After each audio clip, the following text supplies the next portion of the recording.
Shri Gurubhyo Namaha.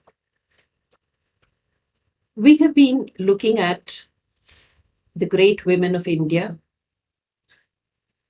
especially with reference to the women of the Vedic age and the women of the Ramayana in the last few weeks. A question has emerged from our discussion last week. One of our sisters wants to know if all women were given due credit to their accomplishments and their capacities and talents in the ancient times. Her question reads like this: I do not mean the extraordinary ones, but were the ordinary ones given respect and their place? Yes, my dear sister, all of them were given their place of importance. They were all given adequate respect. I can cite an example in Indumati, the wife of King Aja, Indumati, the mother of King Dasharatha. We all know Dasharatha as the father of Rama. Dasharatha was born to Aja and Indumati. Indumati is described as the Grihini of the household, the Saki to her husband, Sachiva or the counselor to the council of ministers, and of course, a Priya Seshya to the Guru, who was none else than her husband himself. Indumati looked after the household. She was not a Brahmavadini. However, she was given importance as the one who looks after the household and makes it a home. In the south, we do see women of the Sangam age. The Sangam literature talks about women who were looking after the households, were in charge of hospitality, and of course, were consolidating the efforts of the society. In the ancient Tamil land, which is portrayed to us by the Sangam literature, we do not find women to be warriors, women to be ruling, but then we do see them as scholars and as simple women who were in charge of taking care of the society through their household responsibilities. There is a small little verse in the Sangam literature wherein the young girl of the household informs her friend that every evening the doors to her house are closed only after her mother ascertains that there are no more visitors or guests or adithis. Such was their societal involvement and responsibility. We also find women to be scholars and to be counselors, even to kings.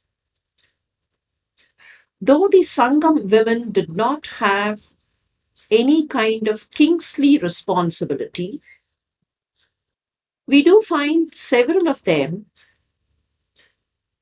to be talking to the kings and the rulers in no nonsense terms. One of the classic examples of such a scholar is Avai Patti. Avvayar, she was called, but in common parlance, she is Avai Patti or Avai grandmother. Equal to Avai, we also find another woman, a woman scholar called Vennikkuyattiyar. The name is intriguing. What does this name mean? Vennikkuyattiyar.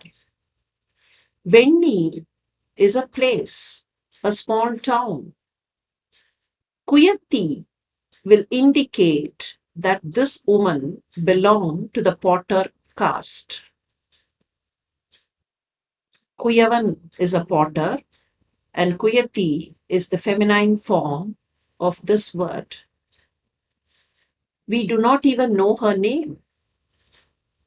She belonged to the potter caste in the town of Venni and hence she is called Vennikkuyattiyar. Vennikkuyattiyar is beholding the battle between the Chola king and the Chera king. The Chola king is none else than the great Karikal Cholan. The Chera king is defeated. Vennikkuyattiyar hails the courage of Karikal Chola and in the same verse goes to chide Karikal Chola himself in a very, very different way. She talks to him, O king, I praise you for your victory.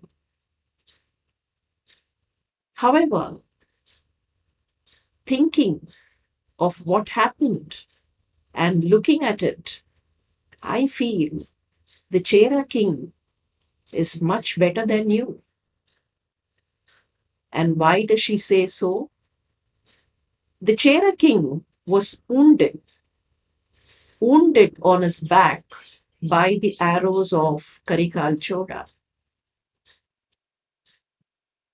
It was customary in those days that if a king sustains an injury or a wound on the back, it would be considered a defeat. It would be considered cowardice on the part of the king, and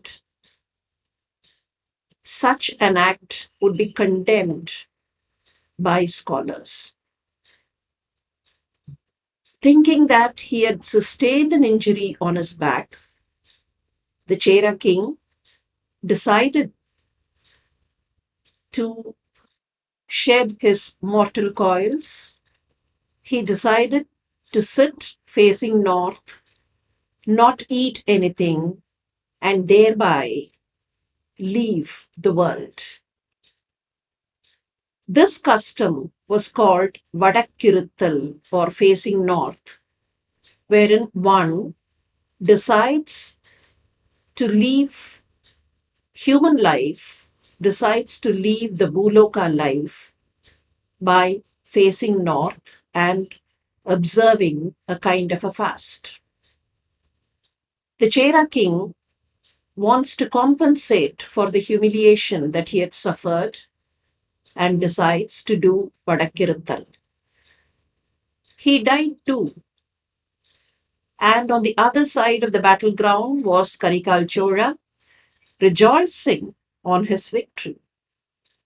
And Vennikkuyattiyar comes there to tell the king that though he can rejoice for his victory, he should also think of the Chera king who was accidentally wounded on his back Not that he turned his back, but then accidentally wounded, but even took that accidental injury to heart and decided to leave his mortal body. Look at the compassion on one side and the courage that this lady, whose real name, original name, we know not, to have gone to an emperor and spoken thus. Was this not independence? It was intellectual independence. She was not dependent on someone for her intellectual being. What she felt as honor, what she felt as courage, what she felt as victory, she had the freedom to express the same to the emperor of the land. It is not the kind of wealth and prosperity that one amasses that gives freedom.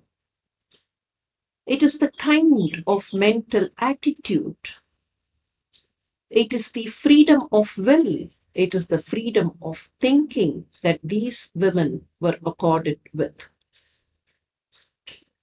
We find any number of such examples, any number of women who could stand up, talk truth, and live honestly. In the Upanishads, we come across a small little boy called Satyakama Japala. Many of us are aware of the story of Satyakama. Let us remind ourselves. This little boy wanted to study further. He sought a guru. He went to the guru and asked for him to be taken as a disciple. The guru, as was customary, asked for certain details. He asked the boy for his name, for his lineage, for the name of his father, and such information. The boy did not have all those information. He ran to the mother, told the guru that he'll get all the information from the mother, ran to the mother, asked the mother for details. The mother thought for a while. She did not know answers to many of the questions that the boy put forth. Ultimately, she told him, "My little boy, you were born to me when I was much, much younger. I did not have the age and sense to know many of these details. I do not know the answer.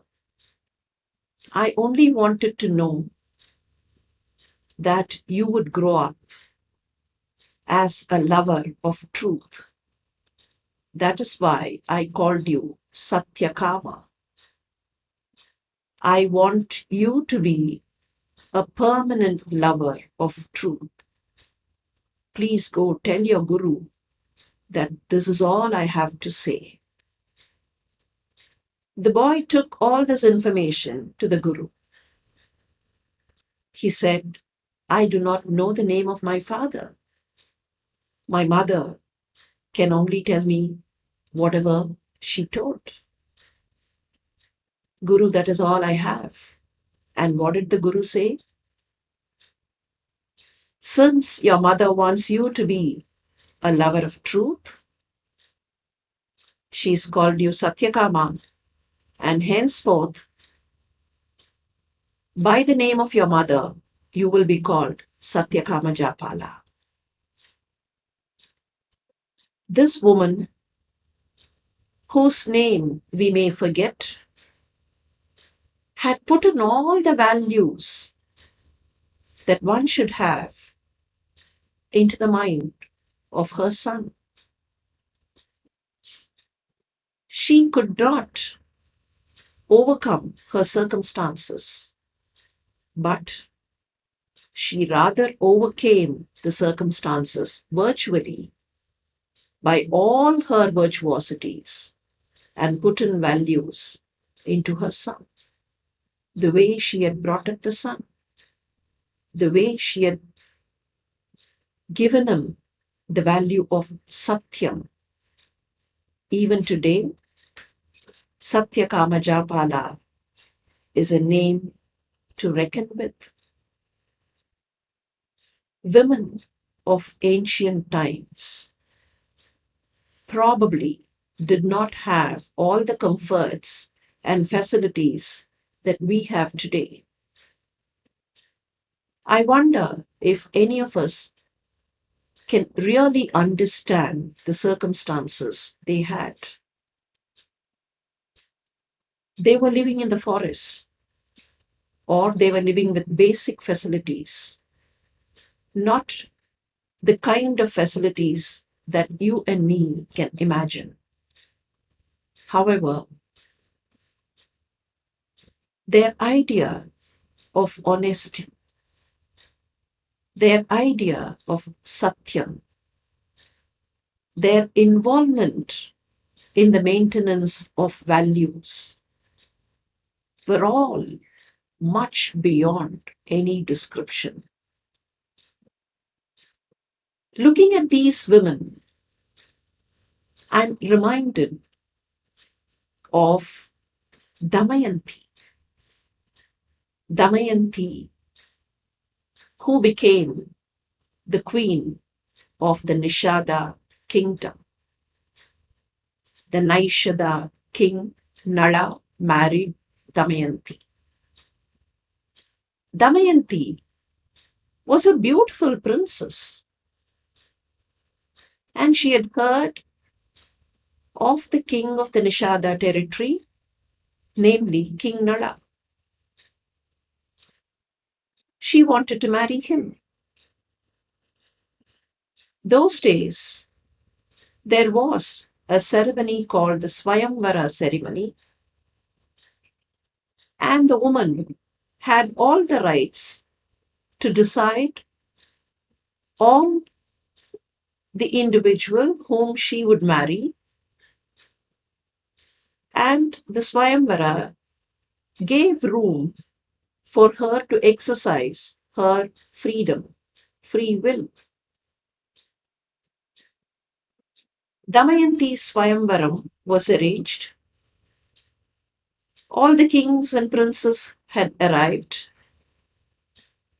and then started the play by 4 devas. The devas had heard of Damayanti's beauty. They wanted Damayanti for themselves. So 4 of them hatched a plan. They came down to earth. They went to the place where the Swayamvaram was to be conducted. They wanted to tell Damayanti that the devas had come down for her sake, and they thought they can even influence her by saying that her beauty had attracted the devas themselves. The eve before the Swayamvaram, the 4 devas wanted to send information to Damayanti. They did not know who could go as a messenger. They came to know that Nala himself had arrived, and they sought Nala's help. They went to him without revealing their identities. They asked him for help without even knowing as to what they were asking for. Nala pledged his help. After which they revealed their plan. They said, Nala, please go tell Damayanti that she would have to choose one of us. It doesn't matter. She could choose one of us. The other three would go away. But tell her she would have to choose one of us. Having given the word already, Nala could not go back. He said only one thing. It's difficult for me to go and meet Damayanti now at this late hour of the day. To which the four of them said, we'll give you extra privilege. We'll give you that kind of a form that no one else is able to see. You can easily sneak into the palace. You can go into the Antapuram and meet Damayanti.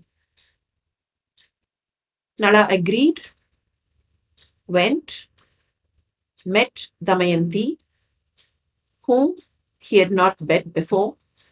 Of course, he had known how Damayanti would look, and Damayanti, of course, had known how Nala would look like. Both of them had not met each other. Damayanti was surprised that Nala had come at that point of time. Nala said, this will be a brief meeting. I would only want to tell you that the Devas have arrived and they want to marry you. What would Damayanti do? I would just want my sisters now to think of this situation. In the year 2020, when we are thinking of this, we feel annoyed, we feel irritated, isn't it? What would Damayanti have done? Damayanti stood stoic. She just listened to Nala. After Nala completed what he wanted to say, Damayanti looked up and said, thanks a lot. You gave them word and hence you came. You have told me what you wanted to tell. Now it is for me to decide. It is for me to decide what I want to do. This is my life.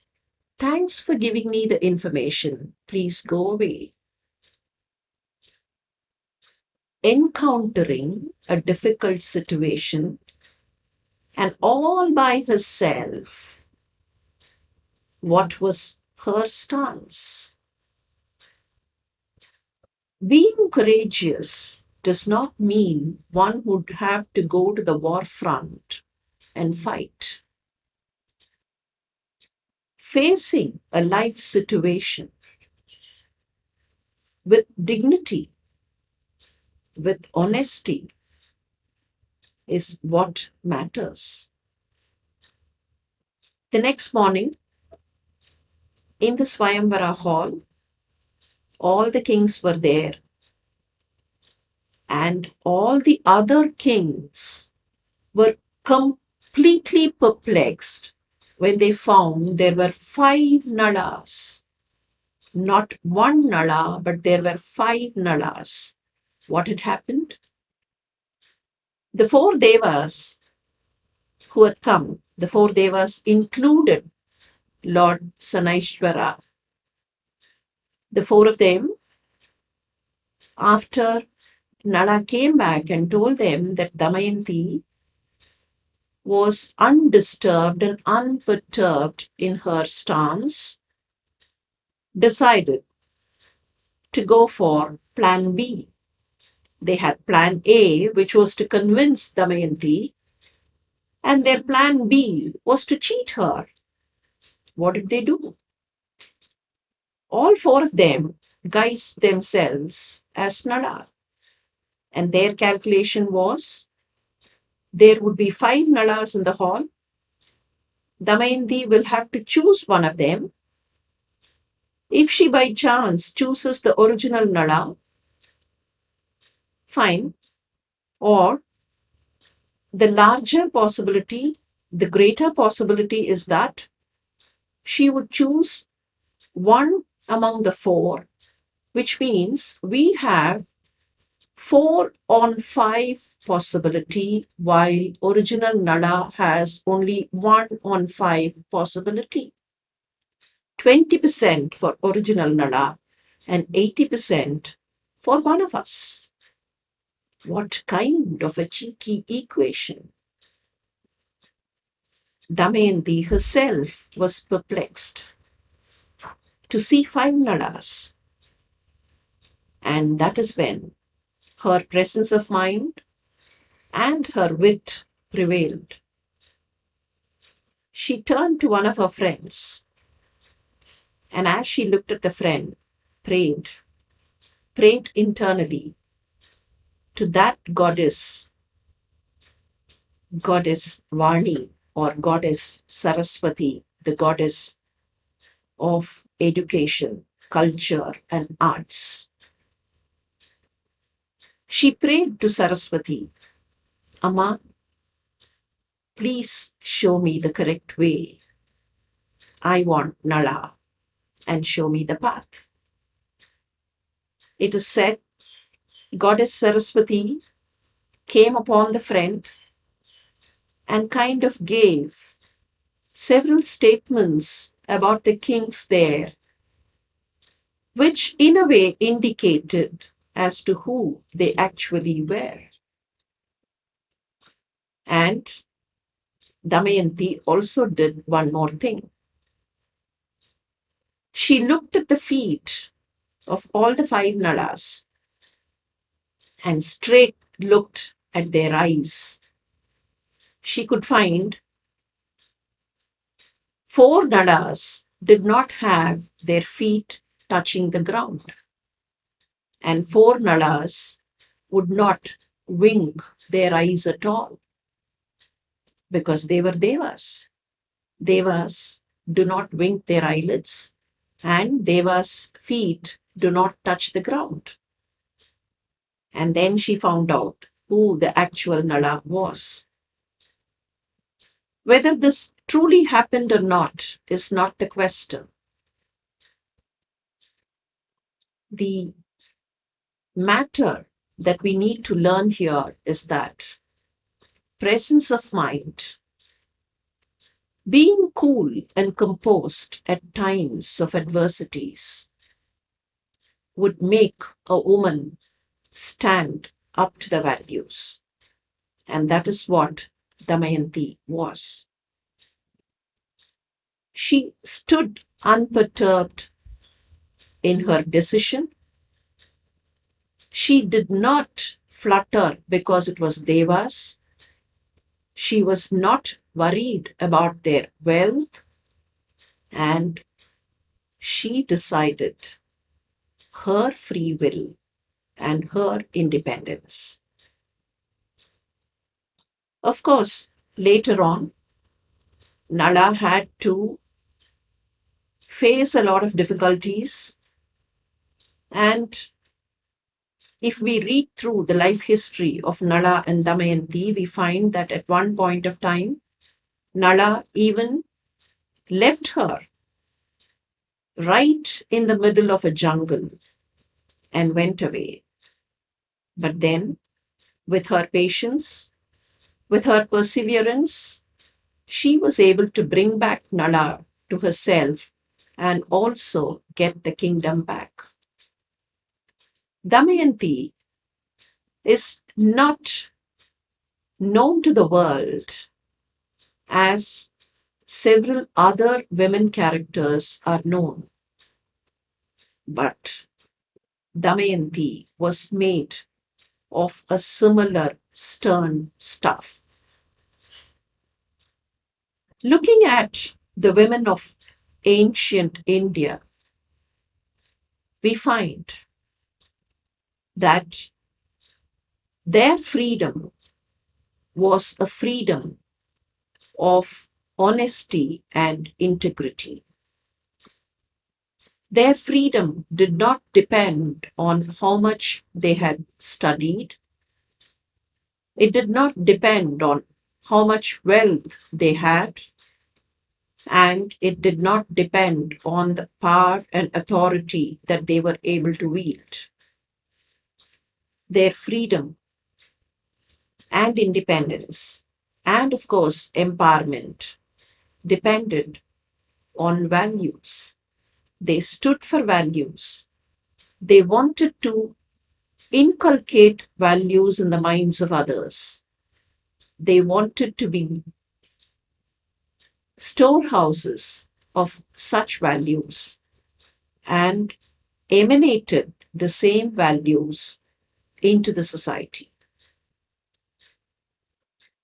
In this list of women, we have one Punitavati of the south. Punitavati belonged to the merchant class in a town called Karaikal. Karaikal is a coastal town on the Bay of Bengal in the present day Pondicherry area, or we can say it is on the coast of Tamil Nadu. Punitavati was the only daughter to a very wealthy parents. They wanted Punitavati to be married, sought alliance, and found a suitable groom. The marriage was solemnized, and not wanting the daughter to be taken away from them, the parents decided to have Punitavati and her husband Paramadattan to live in the same town, and thus started their life of happiness and joy. Paramadattan was also a merchant, and every day in the forenoon he would go to his place of business. Could have been a shop, could have been a market, wherever he was transacting business, he would go and come back in the afternoon for lunch and be at home. One day, sometime in the morning, as Paramadattan had gone away, two other people came home and told Punitavati that her husband had sent the mango fruits that they had brought to him to be given at home. They had brought him fruits, and he said, please go give this to my wife in my house. So they had brought it, and they left the fruits with this lady and went away. Punitavati was a very pious woman, and she would not do anything without praying to Lord Shiva. That morning also, she had completed her regular puja, and these men had already come and given the fruits. She took the fruits away and kept the fruits to be served during the lunch time to her husband. Then, as she was about to cook food, a saint came to her doorstep. This was a Shaiva saint, and she was very happy to see him. She was rejoicing that a saint had come to her doorstep, and she would have to do Kainkarya to him. She brought him in and offered food. And the saint also agreed to partake with food in her house. As she started serving food, she found that she could only give him rice and there was nothing else. There was no other sabji. There was no other side dish. She did not know what to do for a second, then suddenly remembered that the mangoes were there.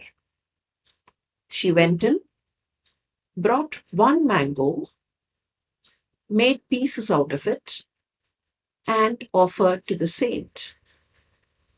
The saint also ate the mangoes.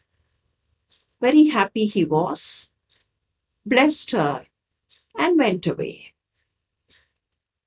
All this was over. Some time later, her husband came and sat down for lunch.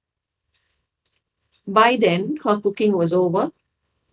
She started serving him food and then served him the other mango which was available. There were two mangoes to start with. One had gone to the saint, the other one was there. So she made pieces of this mango and served the husband. Now, as this man ate the mango, he was so attached to its taste, he asked for the second mango. He said, I sent you two mangoes. This is so tasty. Get me the other one. There would not have been any problem had he thought, I have taken one mango, let my wife take the other. But he would want the second mango too. What would she do? The second mango was not there. She could not bring it.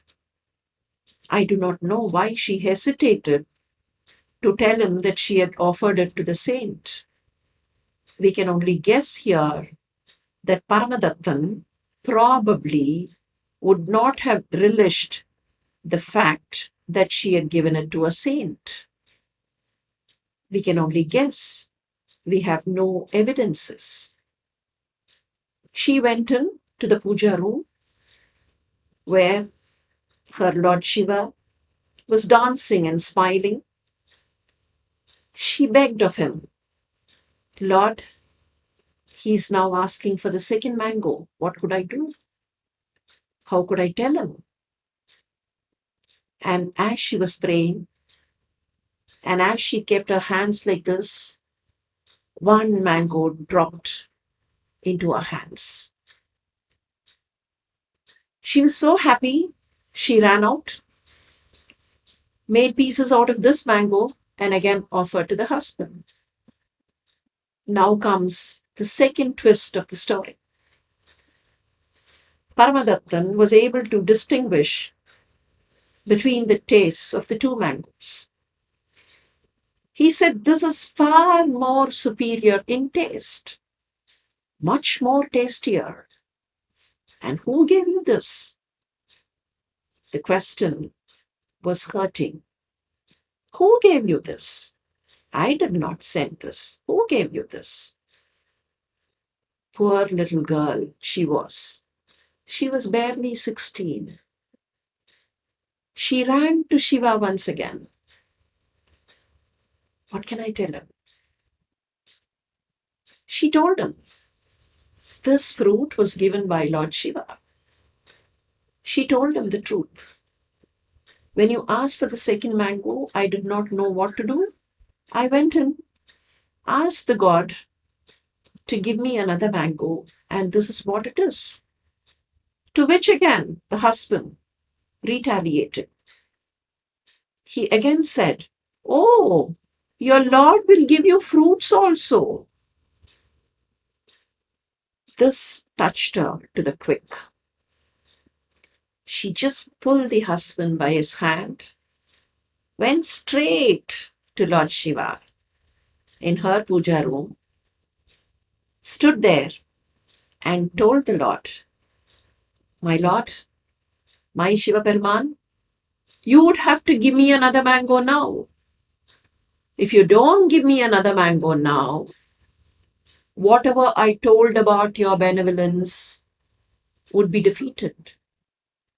Whatever I said that you had given me another mango would become false. That would become untruth. Something about you cannot become untruth. So give me one other mango now. See the demand that a devotee could make to the Lord. Not a demand, a kind of a command. She commanded the Lord, and there came another mango. Paramadattan realized that this woman was beyond description. He just kept quiet for some time. After a few days, he said he had to set sail to another country for the sake of trade and commerce and left. And he would not come back at all. She waited for days, months. The ships came back. Paramadattan did not. She waited, thinking he would come. Her parents waited. His parents waited.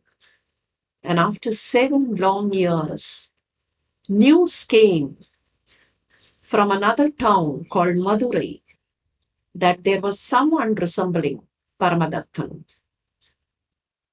People from Karaikal went to Madurai to check if it was Paramadattan. It was him, and they decided to take Punitavati to Madurai to make her go back to her husband. As the entourage neared Madurai, someone had already given the information to Paramadattan also. Paramadattan came out of the town. When he came out, he was not alone. He had another wife and a small little daughter who was called Punitavati. And now here stood Punitavati, the original Punitavati, who had waited for 7 years and looked at him, looked at his family, and then she spoke to her Shivaperuman. She asked for a boon. What kind of a boon was that? She wanted all her youth to wither away. She said, I waited for this man for 7 years. Let all my youth vanish away now. Let me become an old lady. Let me even become a demon. Let me get that kind of a ghostly appearance. And she got the ghostly appearance. And from then on, she went from one place to another. She went from one kshetram to another, going round, singing praises of Shivaperuman. Punitavati, who hailed from Karaikal, came to be known as Karaikal Ammayar, or the mother of Karaikal. Her story does not stop here. She had a very weird wish. She wanted to go to Lord. Where? Lord at Kailash. She wanted to go to Kailash and see her Lord Shivaperuman. She decided to embark on a journey to Kailash. And as she approached the Mount Kailash, she did not want to walk with her feet on that sacred mountain. She decided to turn upside down, perform a Shirasasana, and then walk with her head.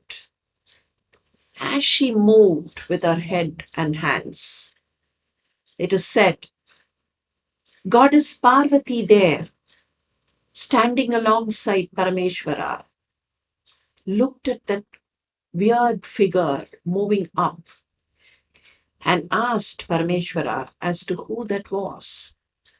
Imagine Parameshwara and Parvati standing up and looking at one figure moving there. the goddess asked, "Who is that?" And you know what the Lord said? "That is my mother." Who said this? The Almighty, who does not have a father or a mother. The Almighty, who does not have a beginning or an end. The omnipresent, the omnipotent, the omniscient. And that Almighty said, "That is my mother." எம்மை பேணும் அம்மை. She is the one who fosters me. She is the one who nourishes me.